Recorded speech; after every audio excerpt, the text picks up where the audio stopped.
जनता पार्टीतर्फे आपल्याला या ठिकाणी उमेदवारी देण्यात आली आहे. सर्वात पहिली प्रतिक्रिया काय?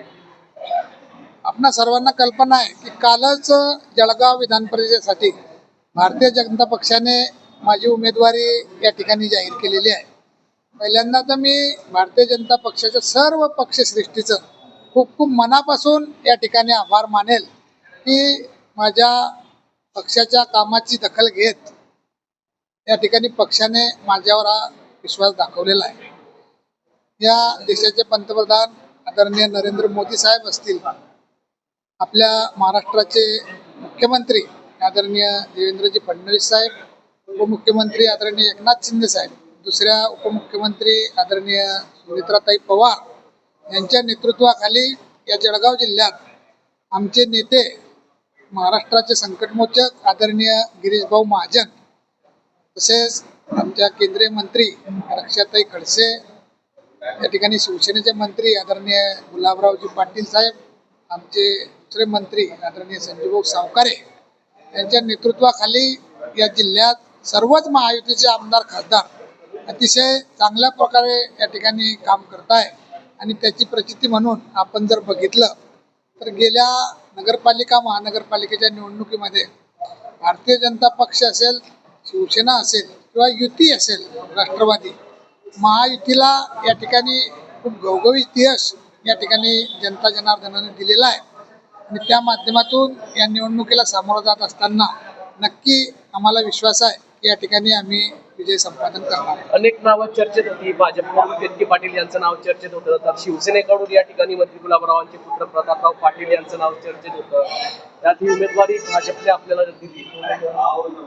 भारतीय जनता पक्ष हा खूप मोठा पक्ष आहे, जगातला सर्वात मोठा पक्ष या ठिकाणी भारतीय जनता पक्ष आहे.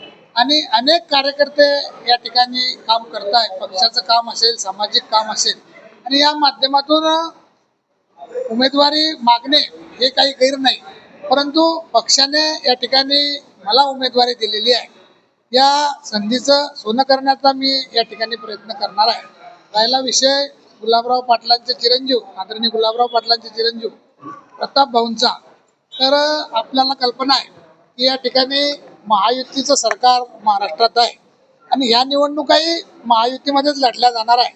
परंतु युतीची चर्चा होण्याच्या आधी आदरणीय गुलाबराव पाटलांनी या ठिकाणी आपले चिरंजीव प्रतापरावांसाठी इच्छा व्यक्त केली होती आणि ती काही गैर नव्हती. कारण आपल्याला कल्पना आहे की गुलाबराव पाटील असतील किंवा आदरणीय किशोरप्पा असतील, किशोरप्पांच्या चिरंजीवांनी ती सुद्धा या ठिकाणी इच्छा व्यक्त केली होती. ही जी मंडळी आहे, गुलाबराव पाटलांचे काम गेल्या अनेक वर्षापासून अख्खा जिल्हा, अख्खा महाराष्ट्र बघतोय. राजकीय क्षेत्रातून, सामाजिक क्षेत्रातून जनतेची नाळ जोडलेली हे नेते आहे. किशोरप्पा असतील, गुलाबराव पाटील असतील आणि त्यांचे चिरंजीव आदरणीय प्रताप पाटील, सुदैवानं ते आणि मी खूप चांगले मित्र आहे. आम्ही जिल्हा परिषदेत चांगलं काम केलेलं आहे आणि तेही गुलाबराव पाटलांच्या पावलावर पाऊल ठेवून या ठिकाणी राजकीय क्षेत्रातून सामाजिक काम या ठिकाणी करतात आहे. किशोरप्पांचे चिरंजीव सुद्धा या ठिकाणी त्यांच्या खांद्याला खांदा लावून आतापासून काम करतात आहे. आणि त्यांनी जी उमेदवारी मागितली ती काही गैर नव्हती. त्यांचा तेवढा आवाका या ठिकाणी आहे. परंतु महायुतीमध्ये पक्षाने एकदा ठरवलं की ही जागा भारतीय जनता पक्षाला आता सुटलेली आहे. त्यामुळे आता भारतीय जनता पक्ष म्हणून मी या ठिकाणी उमेदवारी करणार आहोत. परंतु महायुती म्हणून आम्ही सर्व मंडळी या ठिकाणी सोबत काम करणार आहोत.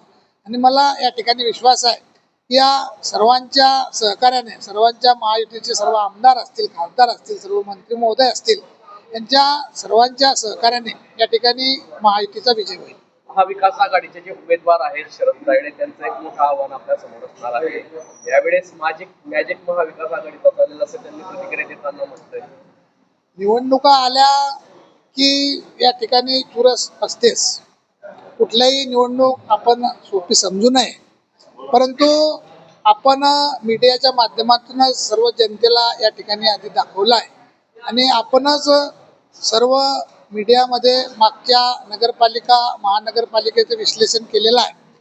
आपण जर बघितलं तर या जळगाव जिल्ह्यात या नगरपालिकेच्या निवडणुका गतकाळात झाल्या, त्यात महायुतीला भरघोस असं यश या जिल्ह्यातील जनता जनार्दनाने दिलेला आहे. त्यामुळे या ठिकाणी मला 100% खात्री आहे की या ठिकाणी महायुतीचा उमेदवार माझाच या ठिकाणी महायुतीच्या उमेदवाराचाच या ठिकाणी विजय होणार आहे.